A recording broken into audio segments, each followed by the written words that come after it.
like, was it the Vittori fight? Me and Drizzy was going back and forth fight week talking, and after the fight was going back and forth in the DMs talking as well. So I don't know, people will curse, and also the green shorts, another curse. I've broken all the curses. I've broken, the Drake curse now. So stupid. I've broken the shorts curse, because apparently I changed my shorts from black and gold. EA cover curse, I've broken that. Embedded haircut curse, whatever fucking more curse. You're so stupid, you fucking cunts. Sometimes, all of you online, I just sometimes, as soon as that video came out, all the comments were just curse. And I feel like, they don't even believe it, they just saying it to try and get likes. To try and get like the thumbs ups, because they're doing it for likes. But yeah, I just remember, so shout out to Drake for betting $1 million on me. And yeah, I'll see you on OVO weekend. Hi, Izzy, over here to your right. Luke Rockhold told MMA Junkie that I'm the only one that could beat Isreal Adesanya. What's your response to that? Everyone thinks that. Follow-up question: are you gonna be celebrating with Volkanovski tonight? Fuck yeah! Oh, shout out to my guy Alexander Volkanovski. Just inspiring, fucking inspiring. Like I had a 5-0 shutout, but his was way cooler and more impressive. You know, like I said, I had an off night, but he was fucking on.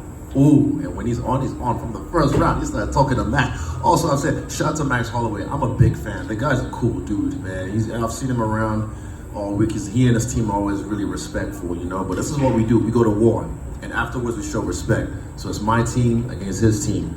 But when it was in there and it was going down, even yesterday at the weigh-ins when they were like barking, you know, I am the heat. I was just like, yeah. I held the line with Alex back there. I was holding the line. But again, we're different, and Alex is fucking different, bro. You guys don't understand. He inspires me the way he fucking works. When he came over to CKB this camp, I knew the bar was gonna get raised, and he fucking raised the bar, man. Fucking beautiful. Ugh, beautiful. Izzy, when you say you had an off night, like when do you know that that's happening? Is it something that you knew before you even got in the cage? Is it unfolding? Not before the cage. I mean, it was probably 4th round, but I wasn't something I like dwelled on, like, oh, I'm having an off night. Afterwards, I look at the performance from my first person perspective, and I'm like, I have an off night. And Eugene was the first one to tell me, because they know. When you know your people, excuse me, hiccups. Water, please. Sorry.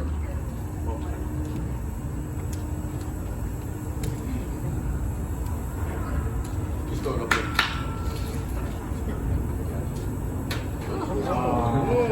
Still got it.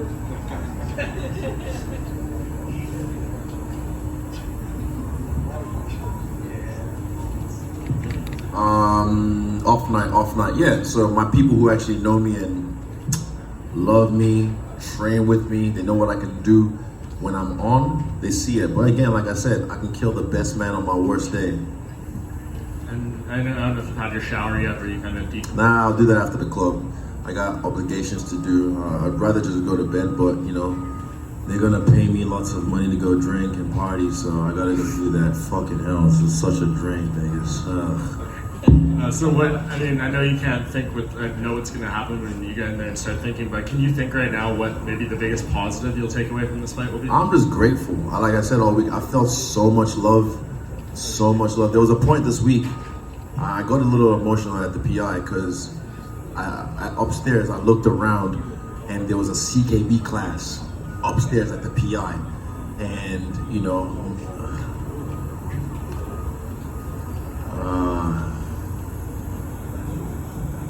give me a second.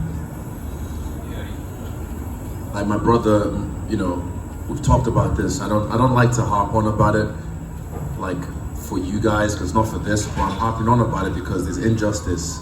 The guy who killed Falvake, he's getting 18 months, and he's gonna be out earlier than that. So it's like, what the fuck?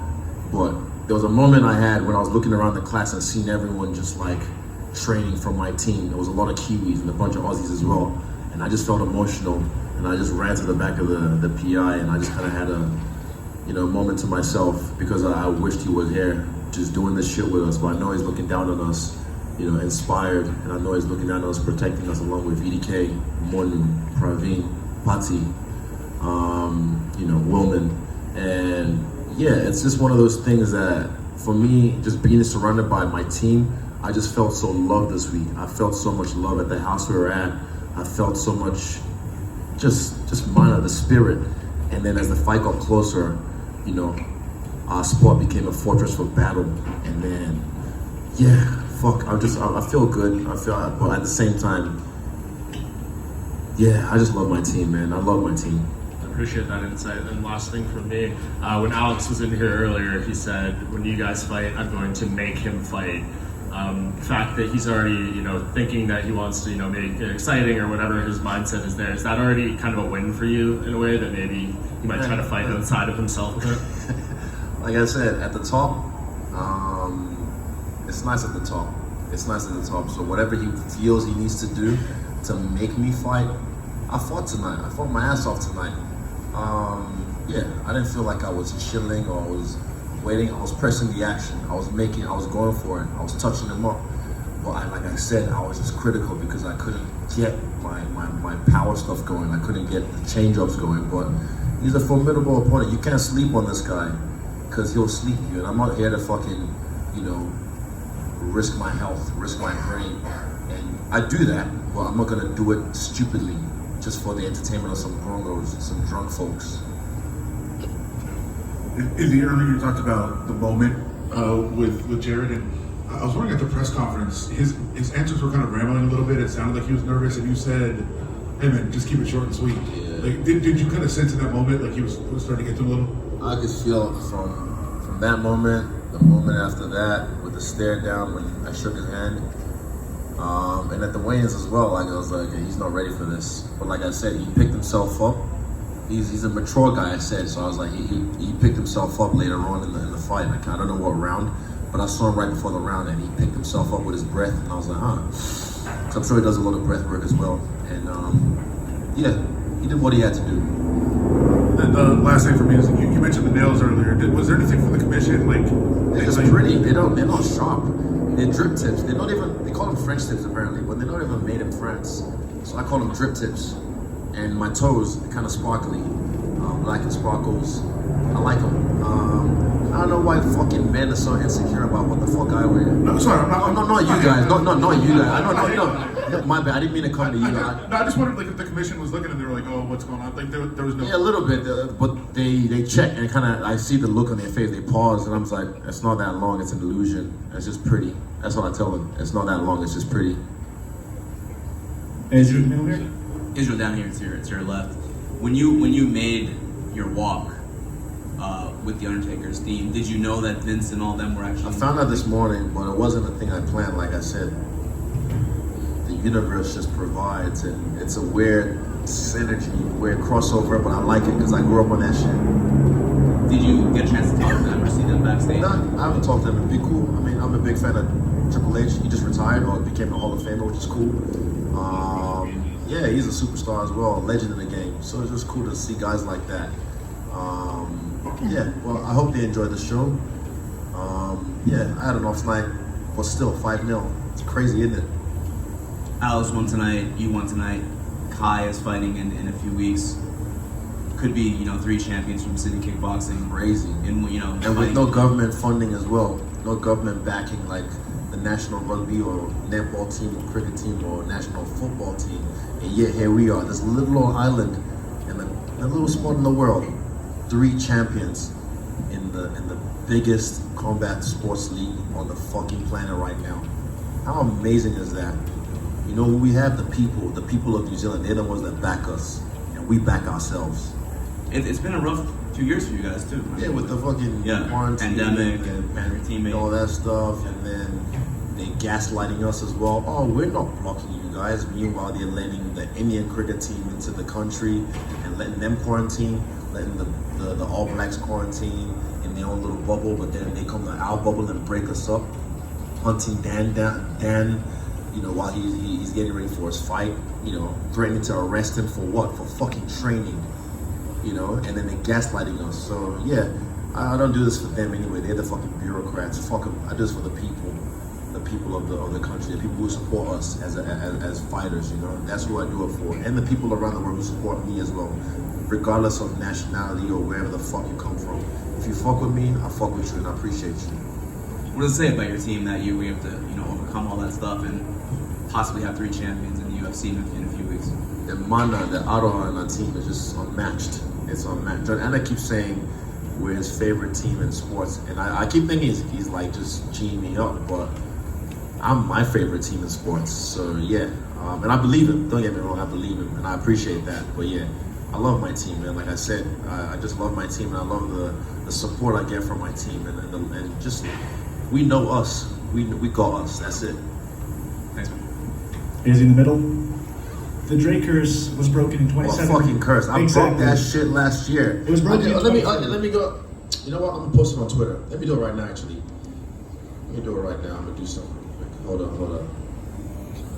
Actually, I'll do it after, just because I wanna get this over with. I'll do it after. I was going to say, it was broken in 2017 with the Warriors allegedly, but he is 0-2 in big MMA bets recently. How good does it feel to get the win for him? And to answer your question, he won approximately, depending when he made the bet, around 250K. Nice. It feels good for me to get the win, but also myself, anyone else that bet on me. It feels good, and it feels good. First of all, even like I said, I've been talking to him for a while now, like since last year. So I already broke the curse. But to get that call from him while I was cutting weight, and then to be like, you guys, you have an album, I don't know what you listen to, whatever you have on repeat sometimes, or a track you have on repeat. This guy, his albums are like, there's 3 of them that are like timestamps for my life. Like moments in my life where I'm like, if I hear that track or that album, I'm like, I remember where I was at in my life at that stage. And music is powerful. Music is something that brings people together, that evokes emotion out of people. So for me to get that kind of praise and recognition and love from an artist that I admire like that, one of my favorite artists of all time, it's cool. It's cool to be recognized like that by him. And it goes deeper. I can't tell you too much because the guy he's crazy, bro. He's too nice, too cool. He's too cool, and I appreciate him. So yeah, shout out to Drake. He's the sixth god. And as a Toronto kid, do you have a top 3 favorite for Drake songs? Man, why you gotta do this to me? Right now, why you gotta do this to me? Well, I mean, he did say, what did he say? He said, I've never walked anyone out. And then I was asking Tim, I was like, what would you walk out to? I'm thinking, Lord knows, as one of them. That's just straight bar for bar, and then Rick Ross kills it at the end. I love Yeba's Heartbreak. I had that on repeat in my studio last year, because it was just a track that kind of like, the song, it was so soulful, so fucking soulful. And there's an unreleased one actually. I don't know if he actually got it, but my boy Frano, who's a music producer from New Zealand, he gave me a little preview, and I love hearing that track. I don't want to give it away, but that's probably my favorite track. It's cool. I never posted it. I'm not a clout trout. Trust, I don't do this shit for likes. I just do this shit because I love it. But yeah, it's cool, like I said, to be recognized by people like that because you admire them, and yeah, you know, blah blah blah blah blah blah blah. Thanks, Izzy. Congrats. No worries. Last question. Let's go. I got some bourbon to drink. You earmarked Jared very early on as someone who was going to make it towards a title fight. Clearly, you're sort of looking many moves ahead and looking at the field and seeing who's coming up. I just wondered, who's next? Who's going to break from the pack that you kind of earmarked as someone who's moving their way up and could potentially face you further down the line? That's a good question, but I don't want to give away the answer. That's a good question. I appreciate that, but I don't want to give away the answer because there's a lot of killers right now coming up in middleweight as well. I see a couple of them, and I'm like, okay, all right. Let's see what you have. Let's see what you bring. But yeah, I'm watching. I'm steady watching, and yeah, my people are watching as well, so they let me know if I miss something. So, man, thank you. Thank you. I appreciate it. Oh, just something I want to say. You guys have a job to do, and I'm not criticizing you guys in particular. I kind of am. But just remember this: I can do your job. I can do your job. You could never do my job. Just remember that. I could do your job. Trust me. I got freestyle bender. David runs that shit, but if I wanted to, if I had the time, I could. And I appreciate you guys for what you do, but not just for me, but for other fighters, man. Be mindful with your words. Be mindful with the way you clickbait. That shit is weak. That shit is weak, because I know how YouTube works now, and I know how these interviews work. I'm glad I have my own network, but just be mindful, because I can do your job, and you can't do mine. Just remember that. Thank you. Oh no. This way.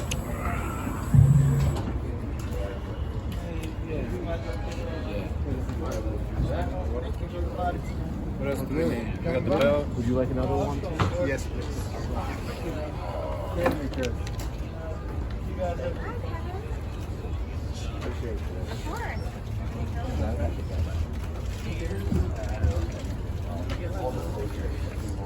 Of course.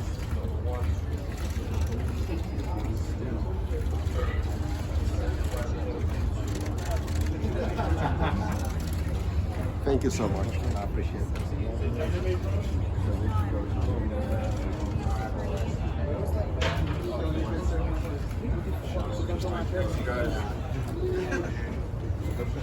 My good sir.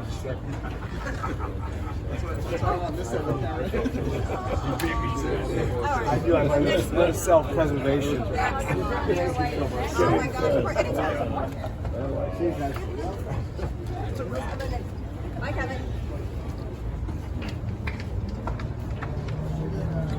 Guys, 1:30 slot.